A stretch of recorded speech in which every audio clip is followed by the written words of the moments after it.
Assalamualaikum warahmatullahi wabarakatuh. Selamat sore pemirsa Elementer TV dimanapun Anda berada. Sore ini kita kedatangan tamu spesial. Beliau adalah seorang dokter antropologi agama, alumni dari Universitas Hasanuddin Makassar. Kita sapa beliau, Dr. Arvanusi S.Phil M.Phil. Bagaimana kabar Pak Arvan? Alhamdulillah, baik, selalu. Alhamdulillah, luar biasa ya. Saya mau tanya dulu Pak Arvan, kemarin S3-nya tentang apa ini? Disertasinya? Membahas tentang NU dan Muhammadiyah, terutama dalam hal konformitas dalam relasi praktik keagamaan. Nah, luar biasa, keren sekali disertasinya. Nanti juga kita akan mengambil bagian untuk obrolan soal itu ya. Pak Arvan nggak usah terlalu tegang, kita santai aja. Pemirsa Elementer TV dimanapun Anda berada, beliau adalah seorang akademisi dari IAIN Sultan Hamengkubuwono Gorontalo, biasa disapa Buya Arvan ya. Ini Buya Arvan ini luar biasa karena keilmuannya filsafat S1 S2 filsafat Pak Arvan ya. Ya, baik. betul. Iya. Oke, pada sore hari ini kita akan membincang soal perlukah moderasi beragama dalam dunia pendidikan ya. Memang kita kenal rumah moderasi beragama itu hanya ada di lingkungan Departemen Agama ya. Kementerian Agama, kemudian itu menurun ke lembaga pendidikan seperti IAIN ya, atau juga UIN, Universitas Islam Negeri ya. Iya, Pak Arvan, ini menarik sebetulnya. Apa sih sebetulnya konsep dasar dari rumah moderasi beragama? Sebenarnya rumah moderasi beragama ini memang orang bilang ini adalah sebuah proyek dari pemerintah. Tetapi oke lah, kita tidak bisa membantah ini sebagai proyek, tetapi saya lebih melihat bahwa ini adalah sebuah program pemerintah yang cukup luar biasa untuk menahan arus radikalisme, ekstremisme, dan terorisme di Indonesia. Jadi konsep dasarnya adalah bagaimana kita beragama ini biasa-biasa saja atau yang sedang-sedang saja, tidak ekstrim kanan ataupun ekstrim kiri. Yakni dia ada keseimbangan dalam beragama. Jadi begitu konsep dasarnya. Baik, menarik. Jadi boleh dianggap sebagai sebuah proyek, tapi juga boleh dianggap sebagai sebuah program. Ya, program. Dan itu yang Anda maksud adalah bagaimana menangkal ekstremisme, radikalisme, dan terorisme ya di Indonesia. Kira-kira apa sih signifikansi dari selain menangkal paham-paham tadi? Apa signifikansi dari rumah moderasi beragama?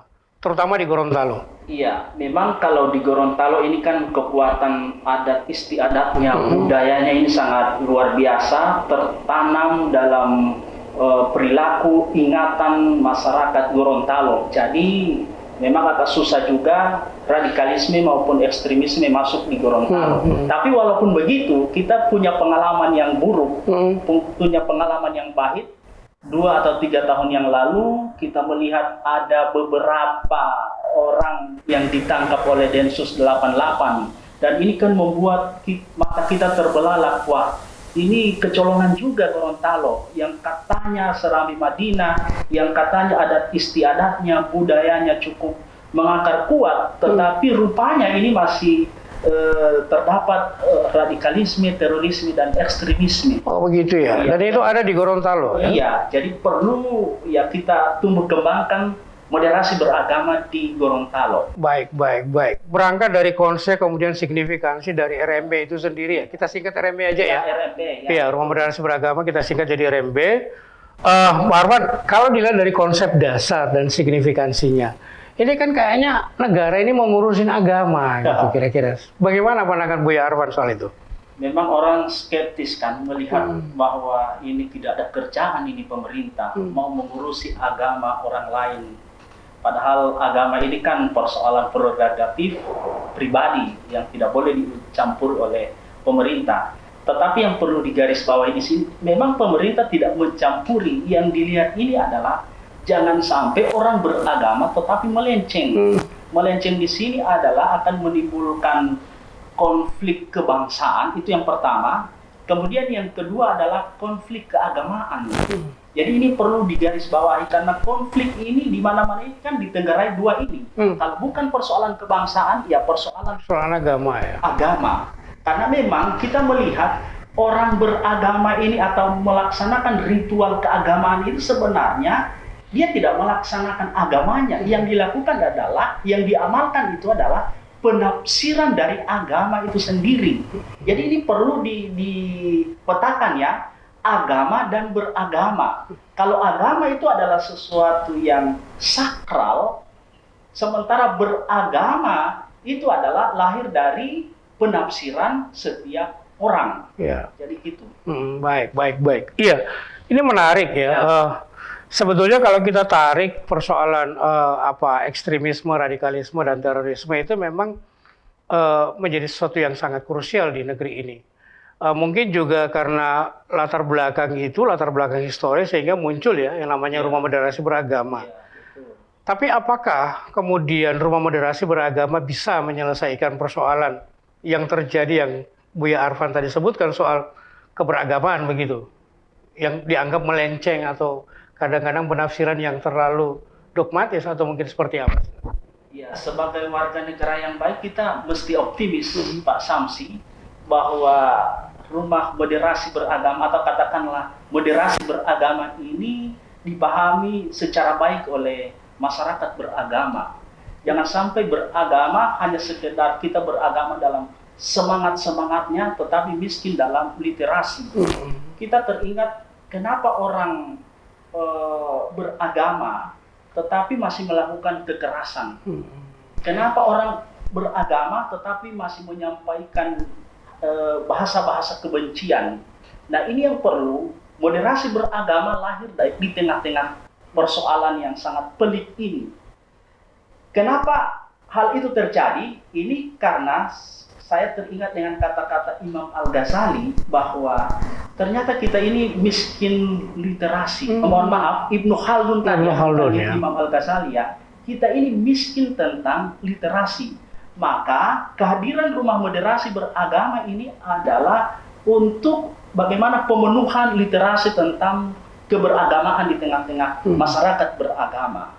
Tetapi cuman kita melihat bahwa moderasi beragama ini kan dipandang ini adalah agenda pemerintah atau proyek pemerintah tadi, atau disebut-sebut sebagai produk dari barat, sehingga dia melenceng dari hal-hal yang normatif, hal-hal yang murni dari Islam, atau dikatakan moderasi beragama ini liberal, sekuler, padahal tidak seperti itu.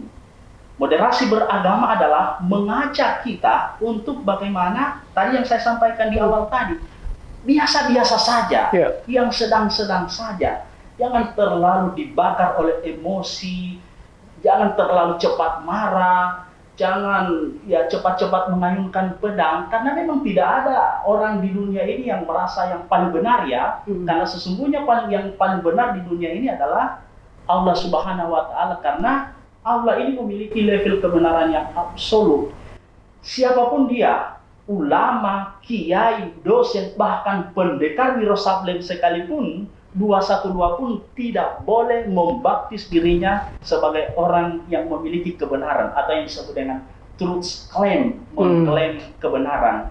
Inilah fungsi dari rumah moderasi beragama, untuk bagaimana mencairkan cara-cara berpikir yang kaku, cara-cara berpikir yang normatif, bahkan teologis sekalipun. Jadi begitu. Iya. Menarik. Kalau misalnya ada argumentasi mengatakan begini, untuk apa sih rumah moderasi beragama? Bukankah nilai-nilai lokal itu juga sudah mengajarkan bagaimana menjaga keteraturan antara satu masyarakat dengan masyarakat lain? Kemudian juga ada perintah agama mengatakan saling menghormati satu sama lain. Kita kan masih ingat bagaimana Gus Dur atau Abdurrahman Wahid menulis buku Islamku, Islam Anda, dan Islam Mereka. Dalam satu magnum opusnya kan jelas, pribumisasi Islam. Jadi bagaimana Islam ini dibumikan ya, tidak dilangit-langitkan. Nah, salah satu prinsip dari moderasi beragama adalah bagaimana mengakomodir dari aspek budaya. Sebenarnya sikap moderasi beragama ini ada 4 ya, saya jelaskan dulu. Yang pertama itu adalah NKRI, cinta NKRI. Jika moderasi harga mati NKRI ya. Jika ada orang yang berkoar-koar, saya moderat tapi tidak cinta NKRI, dia tidak moderat. Itu yang pertama. Yang kedua adalah orang yang moderat dalam beragama itu adalah orang yang anti kekerasan. Itu yang kedua. Yang ketiga adalah dia toleran, baik toleran kepada sesama umat Islam maupun terhadap agama-agama yang lain. Ini yang keempat, ini yang saya ada orang yang katanya toleran, NKRI, anti kekerasan, tapi dia tidak menerima budaya lokal yang ada atau yang disebut dengan kearifan lokal. Dia mengesampingkan itu. Dia tidak memakai kebudayaan, katanya ini bid'ah, tidak dilaksanakan oleh Nabi dan lain-lain. Jadi syaratnya ini mengakomodir tradisi atau budaya lokal. Kalau orang moderat tidak mengakomodir ini, agak susah juga. Dan ini adalah salah satu hal yang sangat penting, adalah mengakomodir budaya. Kalau kita baca berita ya, kasus kemarin yang terjadi di Makassar, itu anak muda, ya, kemudian dengan ciri khas pakaiannya bergamis, itu kan menunjukkan bahwa bibit-bibit radikalisme ini kan muncul di kalangan anak muda. Ya, katakanlah juga mahasiswa bagian dari itu. Tapi pertanyaannya adalah, kenapa seringkali negara kok lengah dalam masalah ini? Iya, saya tidak bisa menjawab ini ya, karena ini urusan Densus 88 Libya. Tetapi kalau saya memberikan perspektif kita, ya kita belum mampu untuk berbuat banyak terhadap anak-anak muda seperti ini. Karena kita menganggap bahwa orang kalau sudah, kan level orang kalau sudah masuk pada radikalisme itu kan ada 4. Yang pertama itu adalah militan. Orang kalau sudah militan, orangnya sangat mengkritik pemerintah, dia mengkritik amalia-amalia yang lain. Di atas militan ada namanya radikalisme. Kalau radikalisme kan sudah kekerasan. Di atas radikalisme ada namanya ekstremisme. Ekstremisme itu dia sudah melakukan revolusioner. Revolusi ya. Kemudian yang tertinggi yang keempat itu adalah terorisme. Ya, jadi kita ini berada di mana? Dia masih masuk militan. Padahal itu sudah bibit-bibit masuk pada yang keempat ini. Jadi teroris. Kita tidak menangkal dari awal. Nanti sudah teroris, kita sudah bersuara di mana-mana. Padahal kalau orang sudah masuk dalam militan, yang itu yang perlu diwaspadai. Iya. Kategorisasi atau prototipe itu kan muncul dari konstruk ya, pemikiran orang lain terhadap mereka. Kalau ditanya, mereka mengatakan kami ini bukan militan, bukan radikal, kami ini bukan ekstremis, kami ini bukan teroris, kami ini menjalankan syariat Islam. Jadi kalau itu dalilnya, kenapa kok Rumah Moderasi Beragama seakan-akan menganggap mereka ini orang yang perlu diawasi ya, atau perlu diwaspadai? Iya benar, tetapi gerakannya ini berbahaya. Iya, keras. Orang yang tidak sepaham pasti ini sesat. Ini kan bisa menimbulkan emosi dari kelompok sebelah juga atau kelompok kita juga ya. Kalau orang yang tidak tahlilan, ini bid'ah. Ini kan tidak bagus, tidak harmoni kehidupan kalau ada orang yang saling menjas seperti itu. Begitu. Iya ya. Jadi tidak harmoni. Dalilnya seperti itu. Tapi itu kan karena semangat keberagamaan sebetulnya yang muncul dari mereka. Kalau bisa dikategorisasi atau diciri-cirikan, seperti apa sih ciri-ciri mereka itu yang sudah mulai mengidap penyakit radikal, ekstrim, dan teroris misalnya? Ya, saya kira sangat jelas ya. Mata dan kepala kita sudah disuguhkan dengan peristiwa-peristiwa yang sangat konkret. Di berita, bahkan di Facebook, ada yang mengatakan, ini kalau militan, ini kan mereka terlalu hal-hal yang profan itu, mereka anggap sebagai sesuatu yang sakral. Misalnya apa yang disebut dengan profan? Cadar misalnya. Atau baju jubah misalnya, itu kan sesuatu yang profan, tapi itu dikatakan sebagai syariat. Sebagai yang profan atau yang sacred itu? Ya, Yang ya itu profan. Oh, profan. Itu Sacred sebenarnya ya? itu ya. Tetapi itu dikatakan sebagai sakral ya. Padahal Abu Jahal sendiri pernah memakai begitu ya. Ya. Ya. Itu baru dalam segi militan. Ya. Nah, bagaimana dengan radikal meneriakan Allahu Akbar seolah-olah dia memaksakan Tuhan, dia menyeret-nyeret Tuhan, bahkan memaksa Tuhan untuk mendukung misinya. Baik. Nah, ini kan bahaya juga. Begitu ya. Itu kan yang disebut dengan kalau ekstremis, itu bahaya. Mengganti ideologi negara. Apa yang disebut ekstrim? Ya HTI tadi ya. Oh, HTI. Ya. Selain HTI ada lagi misalnya apa? Yang ISIS misalnya. Oh, ISIS. Atau di zaman dulu Kahru Cakar apa TI. Mungkin TI, iya. Kalau sekarang mungkin diidentikan dengan kelompok Salafi Wahabi mungkin begitu. Iya. Seperti itu. Sepertinya. Waduh, kacau itu kalau begitu ya, Salafi Wahabi. Tapi kalau saya melihat ya. Salafi Wahabi ini masih masuk dalam kategori militan dan radikal, belum masuk pada ekstrim dan atau teroris ya. Tetapi ingat, ini bibit ya. Pintu utama dari. Jadi levelnya seperti itu. Ya. Ya. Tapi begini, Buya, menariknya adalah kelompok-kelompok tadi yang disebut ya katakanlah HTI atau juga mungkin Salafi Wahabi, justru mereka ini yang memakmurkan masjid. Iya, betul. Tinggal di masjid, kemudian ada dauro di situ, ada halako di situ. Iya, betul sekali. Tapi kan nilai kearifan lokal kita kan semakin hari semakin terdegradasi. Oh begitu. Kita semakin tidak menemukan nilai-nilai kearifan lokal yang ditanamkan oleh para leluhur kita. Yang mereka katakan itu jauh dari nilai-nilai keislaman. Padahal itu islami. Kan seperti itu. Memang benar mereka mengajak anak-anak muda untuk tidak pacaran. Menggantikan bahasa sehari-hari afan aki. Padahal kan biasa. Gitu. Biasa dengan bagaimana bro. Tapi ini kan afwan, akhi dan lain-lain. Apa itu? Ta'aruf ya? Ta'aruf dan lain-lain. Itu biasa saja. Iya. Tetapi itu tidak masalah. Itu masih masuk dalam kategori militan. Dan itu kayaknya belum berbahaya. Yang berbahaya itu kan ekstremis dan teroris. Artinya militansi dalam beragama itu kan penting juga penting sekali. Tetapi jangan kebablasan. Oh begitu. Nah kalau dia kebablasan, dia masuk ekstremis. Oh iya. Atau radikal. Iya. Saya sering tanya saya pernah bertanya kepada beberapa mahasiswa saya, kenapa kamu kok begitu? Misalnya celananya jingkrang atau misalnya hitam jidatnya. Oh ini Pak karena bentuk kesalehan kami kepada Tuhan kan. Masya Allah.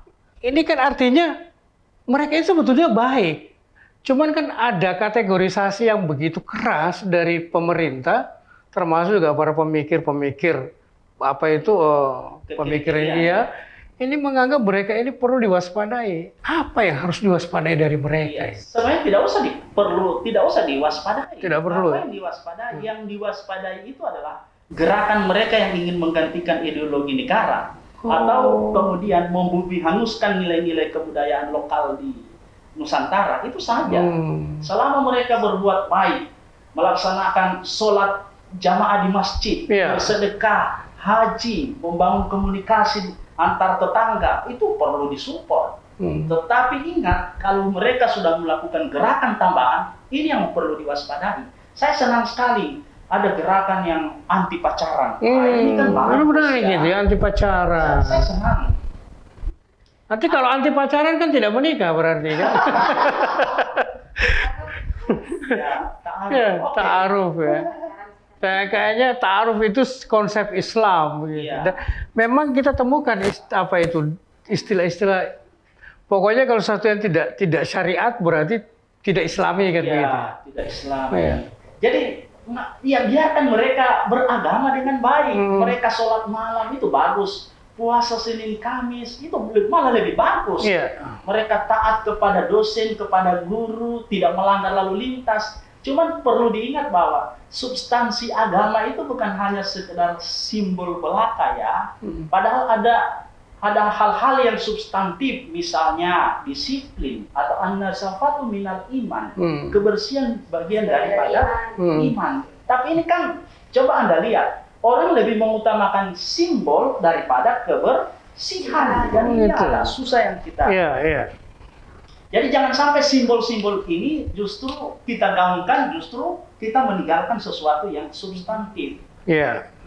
Tapi kita masih teringat mungkin ini dalam pemikiran Muhammadiyah ya, bagaimana Kiai Ahmad Dahlan mengutip cara berpikirnya Jalaluddin Al-Afghani, Muhammad Abduh dan Rashid Rida, ini kan guru dan murid. Ketika mereka ke barat kan melihat ini barat ini sangat Islami ya, malah dia melihat Islam ada di barat, karena dia melihat di sana disiplin itu luar biasa, tidak ada korupsi, bersih. Coba kita ke timur, atau misalnya di Gorontalo. Coba Anda lihat di luar kampus ini, bersih tidak, disiplin tidak, berarti ini tidak Islam. Orang lebih mementingkan simbol-simbol keagamaan. Artinya simbol agama juga penting, tapi harus dibarengi ya dengan yang substantif gitu kan. Kira-kira seperti itu. Iya Bu ya. Di persoalan moderasi beragama ini kan kadang-kadang kita berpikir bahwa orang menjadi moderat itu penting loh. Tapi di satu sisi juga menjadi sangat fundamentalis juga penting. Ini kan ada dua oposisi biner yang mungkin tidak bisa bertemu. Di satu sisi dia punya dalil, di sisi lain juga orang ini punya dalil. Nah, kalau seperti itu gambarannya, apa yang mau dilakukan oleh pemerintah dalam persoalan itu? Atau katakanlah yang mau moderasi beragama? Siapa lagi yang akan memperjuangkan agama ini kalau bukan kita sebagai orang yang beragama? Misalnya Islam, kita bangga beragama Islam, jadi kita jaga Islam ini ya. Kan ada hadis jelas sekali ya, al-Islam ya'lu wa la yu'la alaihi. Tidak ada, Islam itu tinggi, tidak ada yang lebih tinggi dari Islam. Jadi kita harus memiliki pemikiran yang fundamental terhadap agama kita. Kita jaga ini Islam.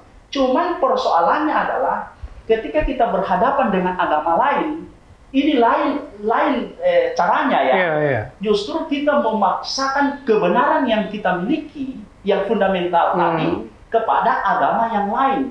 Inilah yang disebut dengan terjadi benturan kebenaran, atau yang disebut dengan Samuel Huntington dalam bukunya itu benturan The Clash of Civilization.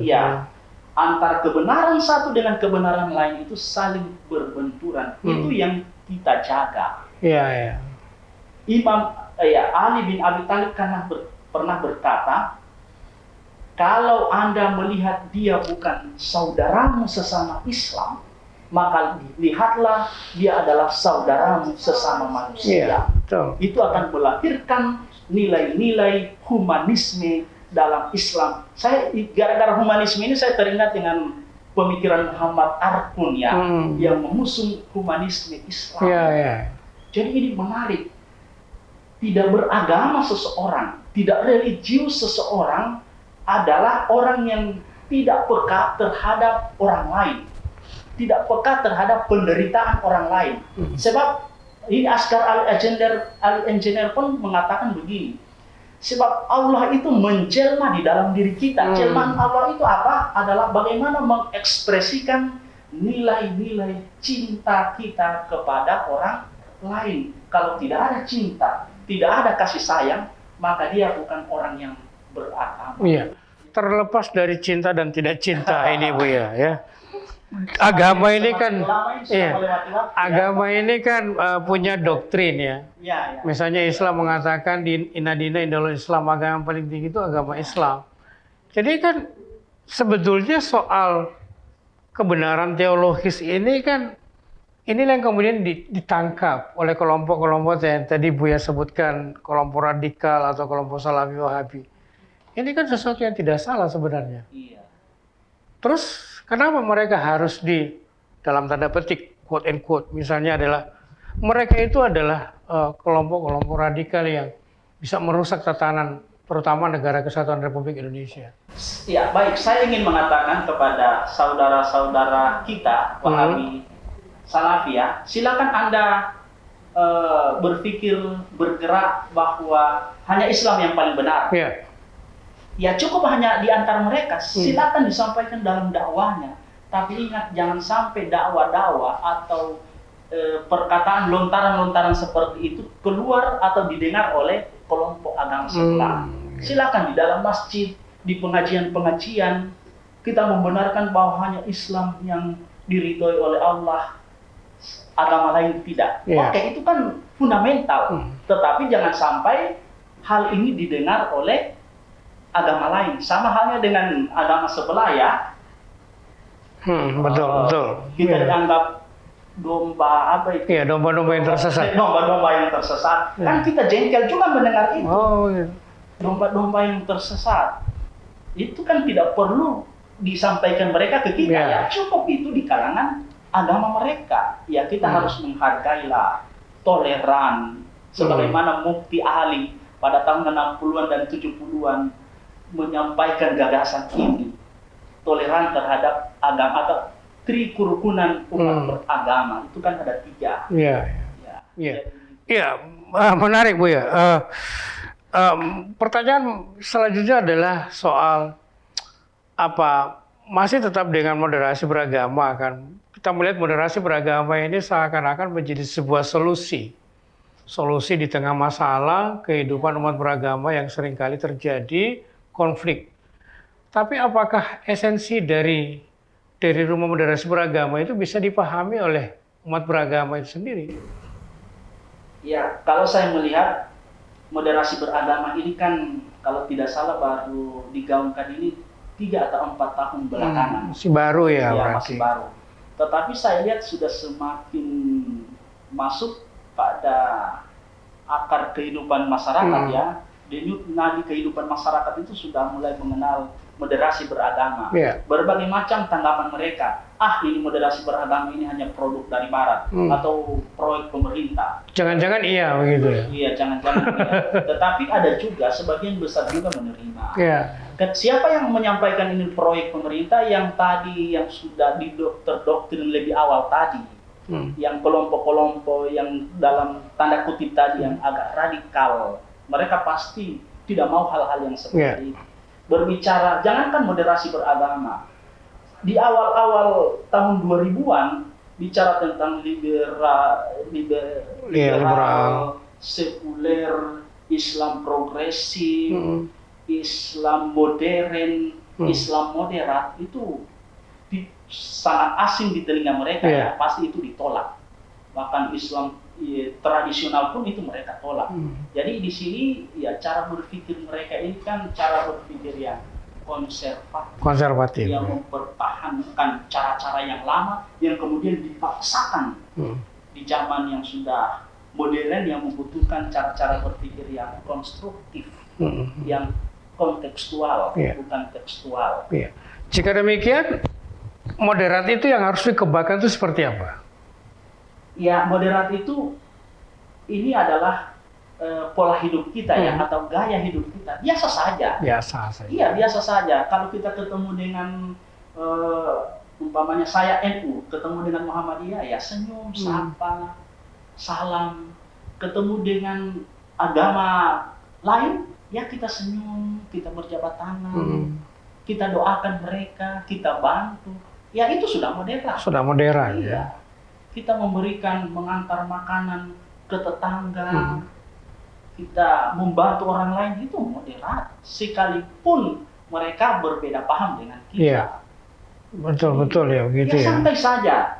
Orang, memang saat ini orang sudah banyak yang moderat lewat cara-cara kultural tadi, lewat cara-cara kebudayaan. Misalnya di Gorontalo itu kan ada tradisi Tiayo yang saat ini sudah mulai terdegradasi. Huyula, apalagi Bilohe, ini kan sangat moderat daripada yang sudah digaungkan saat ini ya. Ini program moderasi beragama kan ini nanti saat ini. Sementara tradisi-tradisi Gorontalo yang sudah lama ini itu sudah sangat moderat sekali. Tapi ya kita lihat di Ayo, Huyula dan Bilohe ini kan sudah terdegradasi ya. Apalagi ada di Gorontalo ini ada namanya 7 hari ini apa namanya? Mopohei Hileia. Hileia ya. Ya, Hileia. Ini kan sudah kehilangan makna. Begitu Kan ya. artinya kan Mopohei Ualolo Todolomben. Artinya adalah memindahkan makanan yang ada di rumah kita ke rumah yang berluka. Itu Islam kan? Iya, itu kan Makanya luar seperti itu. biasa. Baik. Tetapi saat ini kan sudah jarang. Yang ada adalah kita antar envelope saja. Ya. Kemudian tradisi-tradisi kalau dalam pernikahan atau suka maupun duka ya, orang kan tanpa diminta, orang sudah mau datang untuk membangun tenda, memasak di dapur. Saat ini kan tidak ada budaya gedungisasi dan Katerisasi ya. Itu sudah membasmi Iya, tradisi-tradisi tadi. Saya kira ini sangat moderat, luar biasa. Iya. Karena kalau orang kalau sudah berjumpa setiap hari, tidak mungkin ada prasangka. Iya. Orang hari-hari bertemu, tidak ada keegoan, karena setiap hari berkomunikasi. Nah, disitulah pentingnya tradisi-tradisi masyarakat. Baik. Ya. Iya. Buya Arfan, pesan Anda untuk mahasiswa dalam kerangka membangun moderasi beragama. Untuk teman-teman mahasiswa di mana saja Anda berada ya, moderasi beragama ini adalah sesuatu yang tidak perlu ditakutkan. Sebab ini adalah sebuah program yang luar biasa. Kita hidup dalam beragama biasa-biasa saja. Yang sedang-sedang saja, kata Fetifera ya. Tidak usah terlalu berat ke kanan ataupun terlalu berat ke kiri. Kita berada di tengah-tengah saja. Sebuah layang-layang tidak akan terbang kalau dia berat di kanan ataupun berat di kiri. Itu yang pertama. Yang kedua, kita harus adil kepada siapapun dia, bahkan kepada mantan kita sekalipun. Harus adil ya. Karena kadang-kadang kita tidak adil kepada mantan kita ya. Saya nggak masuk di situ. Oh iya. Ini ujian moderasi kita itu akan diuji ketika kita akan berjumpa dengan mantan kita. Kita akan mendoakan dia atau tidak. Baik. Kalau kita mendoakan dia berarti Anda adalah orang yang moderat. Saya kira itu, Pak. Saya kira menarik, iya. Sebagai closing statement lah. Ya. Dalam rangka membangun rumah moderasi beragama di Gorontalo ke depannya seperti apa? Saya mengutip satu ayat, Ud'u ila sabili bil hikmah. Ud'u ila sabili rabbika bil Serulah manusia itu dengan cara-cara yang baik dan debatlah mereka dengan cara-cara yang bijaksana. Berarti cinta itu harus. Iya. Bayangkan teman-teman, bahkan orang yang mau berdebat dengan kita pun harus dibalas dengan cara-cara yang bijaksana. Apalagi orang yang ingin berdialog dengan cara-cara yang baik. Jadi serulah manusia itu dengan cara-cara yang baik. Jangan beragama lebih mengutamakan amarah. Sebab Islam itu rahmat. Islam rahmatan lil alamin. Ini yang oleh kata Gus Dur dibumikan di Nusantara. Luar biasa ini Buya, ini luar biasa. Iya. Nanti suatu saat Buya Arfan saya akan ajak ke gereja saya. Ke gereja saya, ke pura saya, wihara saya. Saya kan pernah sholat di Masjid Ahmadiyah. Oh, pernah sholat ya, luar biasa itu. Pak Samsul. Oh, saya juga sama-sama ya. Jadi memang kalau tidak pernah berjumpa dengan Ahmadiyah berarti belum moderat. Wah, itu luar biasa. Bilang begitu, banyak teman-teman yang masih. Iya, saya kira menarik. Saudara pemirsa Elementer TV dimanapun Anda berada, kita berbincang-bincang dengan Buya Arfan. Luar biasa perbincangan kita sore hari ini, dan intinya adalah rumah moderasi beragama penting buat kita dalam kerangka membangun hubungan yang baik antar sesama manusia, baik itu walaupun berbeda secara akidah, secara agama, budaya, bahasa dan seterusnya, karena prinsipnya adalah moderasi beragama dalam kerangka mewujudkan perdamaian di antara kita sesama. Insya Allah nanti kita akan bertemu di lain kesempatan dengan tamu-tamu spesial yang menarik, tentu tidak kalah menariknya dengan Buya Arfan hari ini. Dan kami mengucapkan selamat Buya Arfan ya atas gelar doktornya. Ya, ini luar biasa. Oh, saya juga sama-sama ya. Insya Allah ilmunya berkah. Jadi itu saja yang bisa kita bicarakan pada kesempatan sore kali ini. Mudah-mudahan di lain kesempatan kita bertemu kembali dalam acara yang sama, podcast tentang bincang-bincang tentang diskursus pendidikan di Indonesia, khususnya di Gorontalo. Insya Allah di lain kesempatan kita bertemu kembali. Mohon maaf atas segala kurangan. Terima kasih Buya Arfan atas kesempatannya, kesediaannya pada hari ini. Terima kasih. Assalamualaikum warahmatullahi wabarakatuh. Selamat sore.